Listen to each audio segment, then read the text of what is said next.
गुरु प्यारी साध संगत जी, मैं विनोद जो लंदन इंग्लैंड में रहता हूँ, आपके कदमों में पूज्य मस्ताना जी की साखियाँ लेकर हाजिर हुआ हूँ।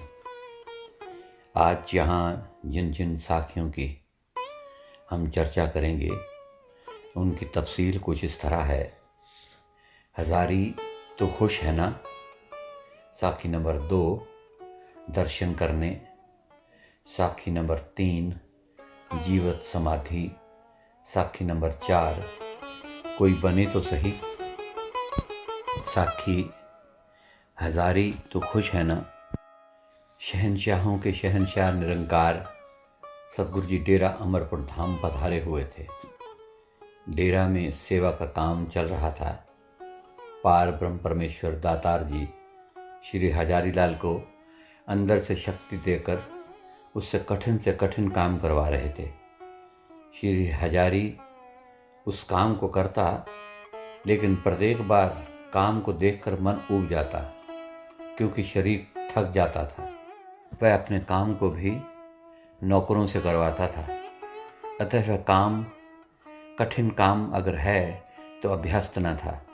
उसने सोचा कि बाबा जी से इसके बारे में कह दे, लेकिन जब जब वह शहनशाह साईं जी बेपरवाह के पास जाता तो कुछ कहने की हिम्मत न होती, और परमेश्वर स्वयं प्रभु दातार जी के नूरानी रूहानी जलाल से भरपूर मुकुट के दर्शन पा अपना दुख भूल जाता और फिर मस्त हो जाता और काम में लग जाता। स्वयं प्रभु पतित पावन मिठले साईं जी की एक पवित्र दृष्टि प्राप्त करते ही असंख्य दुख मिट जाते और सच्चा सुख व खुशी प्राप्त होती। एक बार श्री हजारी ने निश्चय किया कि इस बार तो शहनशाहों के शहनशाह साईं जी को अपना दुख कहना ही होगा। लेकिन जब फिर नूरी पवित्रतम मुखड़े के रब्बी दर्शन प्राप्त हुए तो फिर दुख भूल गया और अंदर से खुशी मस्ती मिली। निरंकार अंतर्यामी साईं जी घट घट के जानने वाले हैं। अपने नूरी मुखारबिंद से फरमाया, हजारी तू खुश है ना। उसके मुख से यही निकला, हाँ साईं जी। और फिर जब जब वह अपना दुख बताने के लिए आता तो जानी जान शहनशाह प्रीतम दातार जी यही फरमाते, हजारी तो खुश है ना। बस इतना फरमाना होता कि उसका दुख सुख में परिवर्तित हो जाता और प्रत्येक बार हाँ जी का उत्तर देता। एक बार सतपुरुष सतगुरु निरंकार शहनशाहों के शहनशाह साईं जी ने फरमाया, हजारी ऐसे कर, गांव जाकर लकड़ी की पौड़ी यानी कि सीढ़ी लेकर आ। अकाल पुरुष बेपरवाह मिठले सोने साईं जी का इलाही हुक्म पाते ही डेरा से गांव की तरफ चल पड़ा। जब गांव में पहुंचा तो कुछ थकावट सी महसूस होने लगी और बिना आराम किए सीढ़ी को कंधे पर उठाए डेरा की ओर चल पड़ा। जाते जाते उसके कंधे थक गए थे, क्योंकि सीढ़ी काफ़ी भारी थी। दूसरे डेरा मकान से बहुत दूर था। सीढ़ी के भार के कारण कंधे में दर्द होने लगा। रुक रुक कर आराम करता और फिर चल पड़ता। जैसे कैसे डेरा पहुंचा तो थकावट से चूर हो चुका था और उसके कंधे में घाव तक आ गया था। उसने सीढ़ी दीवार के सहारे खड़ी की और डेरा में थड़े पर जाकर आराम करने लगा। काफ़ी थकान से उसका मूड भी बिगड़ गया था और सोच रहा था कि अब की बार तो निरंकार बाबा जी से कह देगा कि उससे इतनी कठिन सेवा ना ले। श्री गोविंद माली वहाँ से जा रहा था। हजारी को अंधेरे में अकेले बैठे पाकर उसने पूछने लगा, क्या बात है हजारी, यहाँ क्यों बैठा है? दोबारा बुलाया, फिर चुप।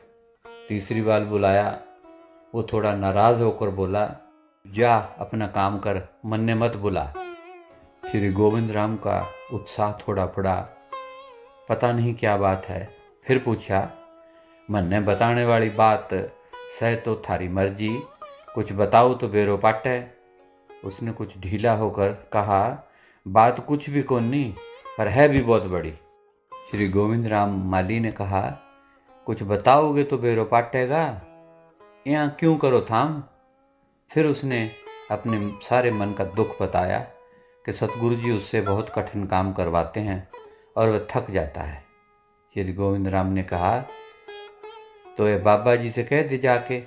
श्री हजार ने कहा, मन ने यहाँ करने के लिए कई बार सोचा, पर ज्यों मैं बाबा के कन्ने जावा, बाबा जी कह देवें, हजारी तो खुश है ना, मेरा दुख दूर हो जावे और खुशी मिल जावे। इब के तो बाबा जी कन्ने को ना जाऊंगा। फिर वे दोनों चुप हो गए और कई देर तक सोचते रहे कि इस क्या किया जाए। श्री गोविंद राम माली को एक बात याद आ गई। उसने उसे राय दी कि तू अंदर वाले सतगुरु से प्रार्थना कर कि बाबा जी मुझसे मुश्किल काम न लिया करें। यह बात उसे जच गई। श्री हजारा उसी समय एक कोठी में चला गया और जाकर इसी बात का सिमरन करना शुरू कर दिया कि अंदर वाले बाबा जी को से कहो कि मेरे से मुश्किल काम न करवाएं। इसी बात का सिमरन करता रहा। उधर घट घट के जानी जान अंतर्यामी कुल मालिक अंदर वाला राम सतगुरु शहनशाहों के शहनशाह परम संतों के न्यारे राम मिठले पतित पावन साईं जी अपनी गुफा से निकलकर सीधे उसकी कोठी के सामने आकर खड़े हो गए। उसने कुछ देर सिमरन किया और ये सोच कर कि अब तो प्रार्थना स्वीकार की हो गई, उठकर बाहर आने लगा। ज्यों ही उसने दरवाज़ा खोला तो सामने निरंकार अंतर्यामी दुखभंजन स्वामी दातार जी को खड़े पाया। समझ गया कि उसकी प्रार्थना स्वीकार हो गई है, लेकिन अब उसे डर लग रहा था। शहनशाही स्वामी जी के आगे हाथ जोड़कर खड़ा हो गया।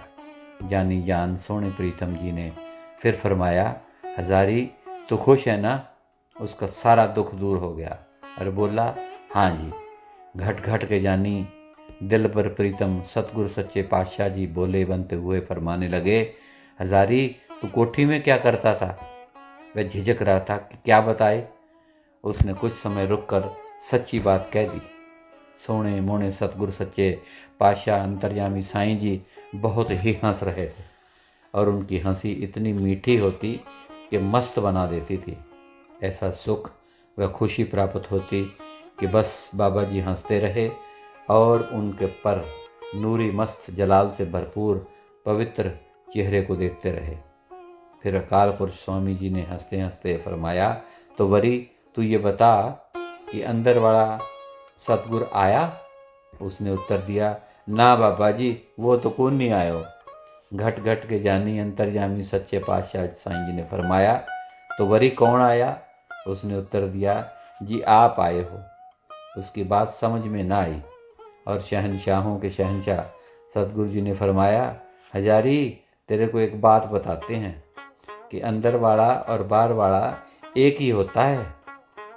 ये बात बहुत ही कीमती है और इसी बात को पक्का करने के लिए जीव अपनी आत्मा का कल्याण कर सकता है। अब वह कुछ घबरा सा गया। शहनशाह साईं जी अपने आप को सेवादारी कहलवाते थे और पहले से हजारी को बताया था कि असी तो बतावनियाँ हैं। अतः हजारा कुछ सोचने के बाद कहने लगा, बाबा जी थे तो कहते थे आप तो बतावनियाँ हैं। अंतर्यामी कुल मालक कल मुस्तातार शहनशाह साईं जी ने फरमाया, हजारी इत्थे तो बताना ही पड़ता है, क्योंकि काल के देश में ऐसे ही बनकर रहना पड़ता है, पर बाहर वाले के हाथ अंदर वाला होता है। यह कौतक शहनशाह सच्चे पातशाह सतगुरु जी ने हम निर्बल नासमझ जीवों के लिए किया, ताकि उसे समझ आ जाए कि बाहर वाला और अंदर वाला दोनों एक ही होते हैं और अंदर वाला बाहर वाला सतगुरु बनकर काम करता है और जीवों को अंदर दिखाने के लिए बाहर वाला ही अंदर आता है। यह बात बहुत ही ज़रूरी और अटल है। शहनशाहों के शहनशाह परम संतों के न्यारे राम दीन दुनी चौथे पद के मालिक सोने मिठले पतित पावन साईं जी का क्या कहना, सदा कहने के अतिरिक्त प्रत्येक बात करके दिखा देते, क्योंकि सब कुछ अख्तियार है। खुद खुदा हैं, जिंदा राम हैं, परमेश्वर स्वयं प्रभु, जो सबके लिए और उनकी रज़ा में ही होता है। साथी नंबर 2, दर्शन करने।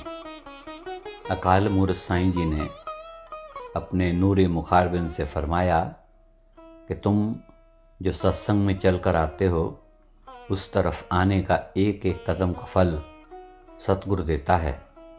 वचन सुनने का भी फल मिलता है, पर वचनों पर चलने से यहाँ की फाही से बचते हो। अगर वचनों पर नहीं चलोगे तो खाली आए और खाली चले जाओगे। जिंदाराम सतगुरु जी आने वाले प्रेमियों से अक्सर पूछते कि वरी कैसे आए हो, तो यह बात प्रेमियों को मालूम थी कि इसका उत्तर क्या देना है। वो पूज्य मस्ताना जी को जवाब में कहते कि जी सेवा करने आए हैं। नए प्रेमियों को पुराने प्रेमी पहले ही बता देते थे कि यही उत्तर देना है, और कहीं भूल से भी यह न कह बैठना कि दर्शन करने आए हैं। कोई भूला भटका अगर कह भी बैठता तो उसे उसी समय डेरा से बाहर निकाल दिया जाता था, और जब यह पूछा जाता कि तुम्हारा गुरु कहाँ है, तो दो आंखों के बीच की जगह पर उंगली लगाकर उत्तर दिया जाता था। साखी जीवत समाधि। बागड़ देश में एक समाधि है जिसका नाम जीवत समाधि है। सर्वव्यापक अकाल मूर्त साईं जी ने फरमाया, ये जो काम हुआ है अपने अहंकार के वास्ते हुआ है। जीवत समाधि उसे कहते हैं जो देह से निकलकर रोज रोज ऊपर जावे, वो जीवत समाधि होती है। बाकी सब मन और काल का खेल है। साखी कोई बने तो सही। नूरो नूर इलाही सतगुरु जी के बेटे भी समझ रहे थे कि उनके भाग्य अच्छे हैं जो सतगुरु अपार पिताजी ने उन पर अपार कृपा कर अपना उन्हें पुत्र बना लिया है। एक दिन एक पुत्र ने अपने प्यारे परमपिता जी से प्रश्न किया कि साईं जी, अगर कोई प्रधानमंत्री का बेटा हो और दर दर भीख मांगकर गुजारा करे तो इसका क्या मतलब है।